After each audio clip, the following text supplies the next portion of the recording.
Olá pessoal, tudo bom? Eu sou Renata Bermudes, criadora da consultoria Sosseguinho, e hoje eu vim falar para vocês um pouquinho sobre essa romantização que se faz sobre a questão do sono.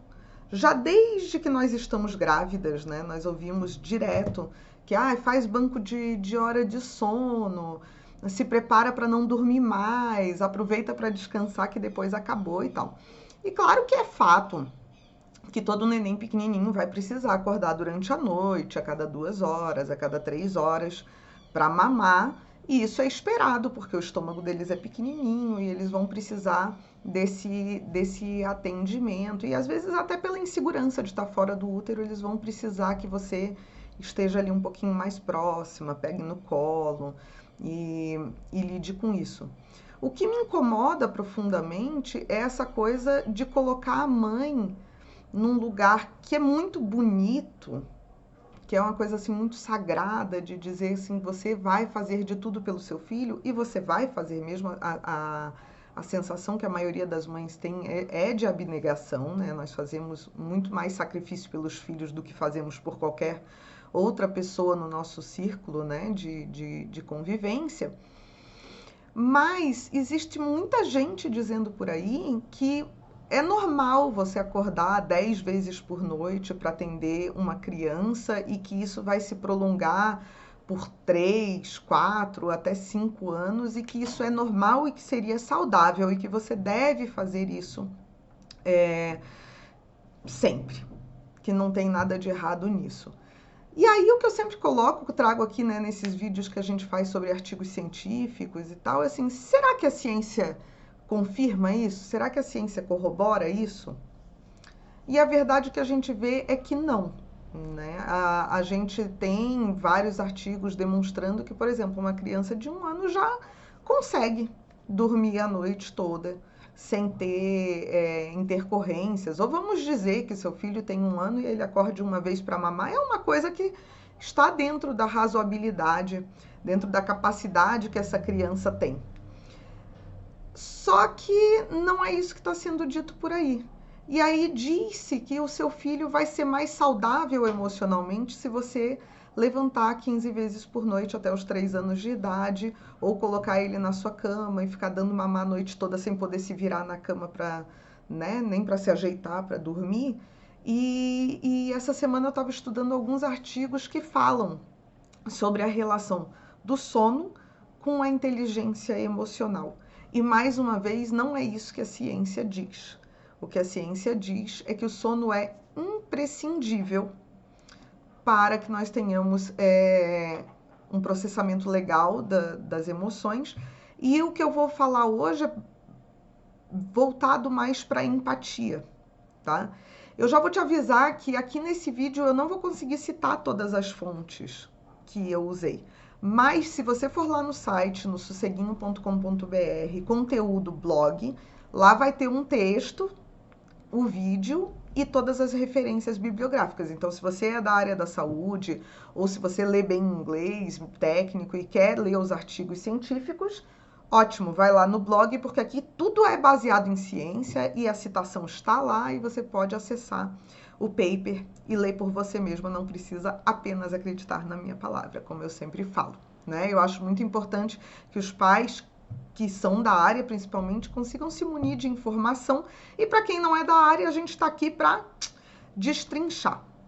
Então, esses artigos que eu separei para falar hoje, eles vão falar muito mais sobre a empatia, tá? E a empatia, ela depende de algumas capacidades, habilidades e características, tá? Funções neurológicas. Então, ela depende de uma leitura. Nós temos estudos que mostram desde de neném, né? A gente consegue ler as expressões dos outros seres humanos e identificar o que eles estão sentindo.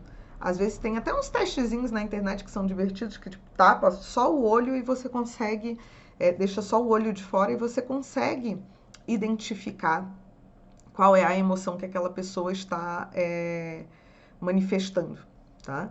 Então, a gente tem que a empatia depende dessa leitura das emoções dos outros, da expressão corporal, da expressão da fisionomia da pessoa.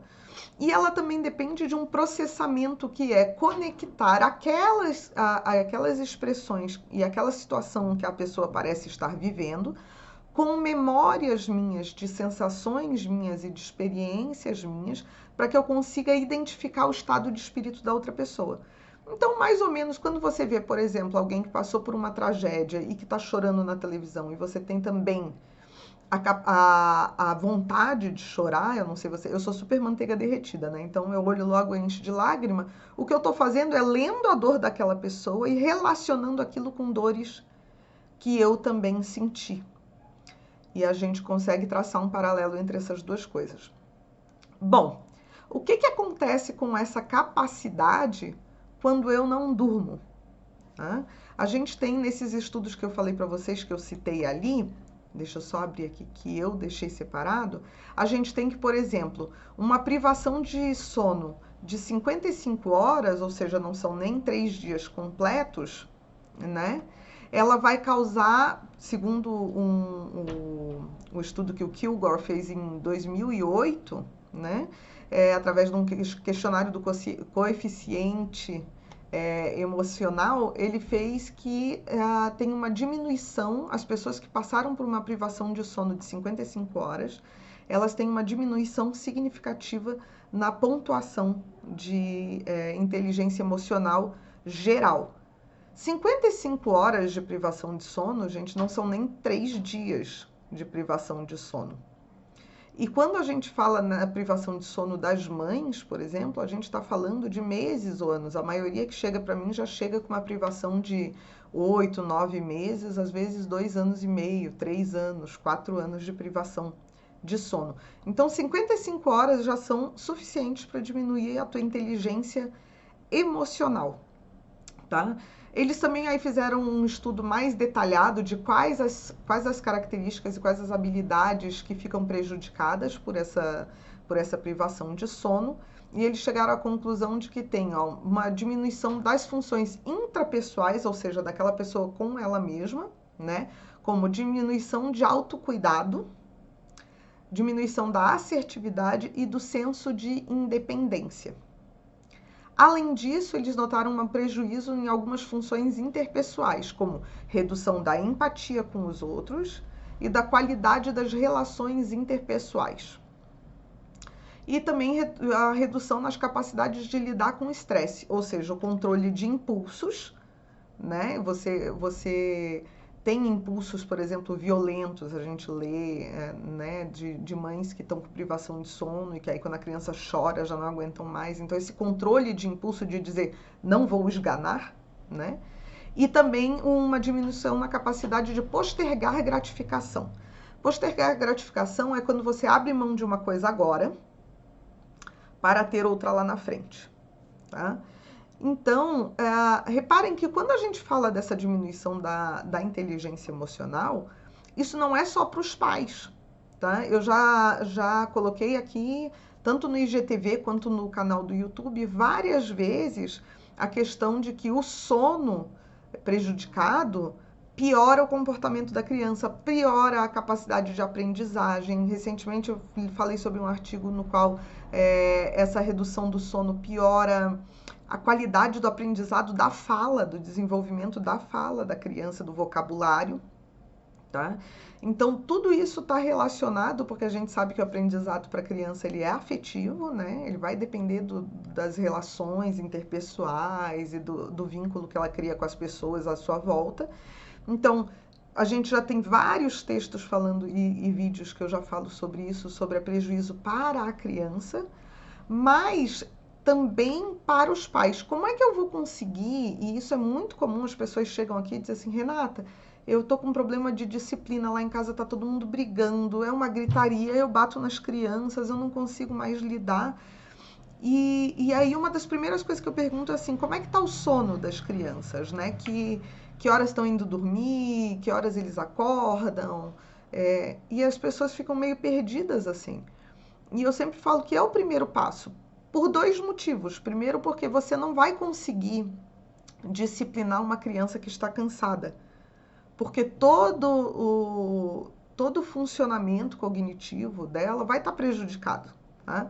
E a segunda coisa é que, como é que eu vou dizer para uma mãe que está em privação de sono há 1 ano que durante uma crise de birra ela precisa compreender que a criança está passando por um tilt neural, que ela não está conseguindo lidar com aquilo, que ela não conseguiu se acalmar e se comunicar de outra forma, então que ela vai ter aquela crise de birra e que eu preciso ter uma escuta ativa daquilo, mostrar para a criança que eu estou entendendo o que ela está sentindo, para ajudar ela a se acalmar. Isso não existe, gente.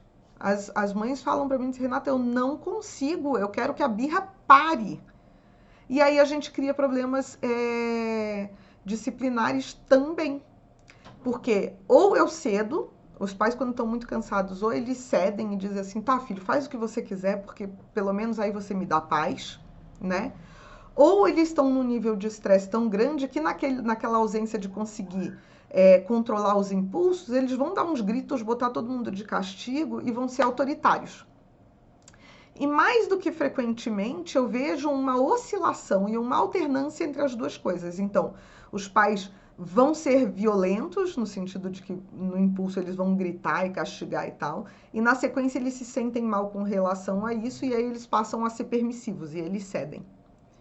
E tudo isso como fruto de um cansaço muito grande, porque já não é fácil cuidar de uma criança 24 horas por dia, isso fica ainda muito mais difícil quando a gente não está dormindo.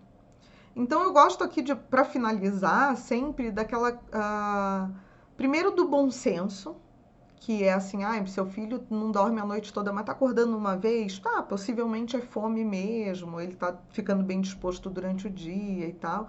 Então a gente usar um bom senso e não tabelas prontas que a gente vai enfiar a goela abaixo das famílias, mas usar sempre a analogia da máscara de oxigênio no avião, que eu repito aqui várias vezes, que é o seguinte: quando cai a máscara da despressurização, qual é a instrução? Se você está com alguém que precisa de ajuda, você primeiro coloca a máscara em você e depois você vai ajudar a pessoa. Aqui é a mesma coisa. Se os pais estão com a função emocional deles, cognitiva, falta de empatia, estão tudo isso prejudicado porque estão acordando 30 vezes por noite, e sim, né, às vezes acontece, tem pais que passam a noite em claro direto por causa dos problemas de sono das crianças. Então, se eles estão emocionalmente instáveis, como é que será possível que isso vai criar crianças emocionalmente estáveis? Isso não vai acontecer. Para que as crianças estejam bem, é absolutamente imprescindível que os pais estejam bem. Então, por favor, compartilhe esse vídeo, vai lá no blog, olha as referências bibliográficas, me questionem sobre os artigos, marquem seus amigos que são da área e vamos discutir isso com um embasamento científico e vamos melhorar a inteligência emocional e a capacidade de empatia, tanto dos pais quanto das crianças, porque é isso que vai criar crianças emocionalmente saudáveis. Um grande abraço e até a próxima!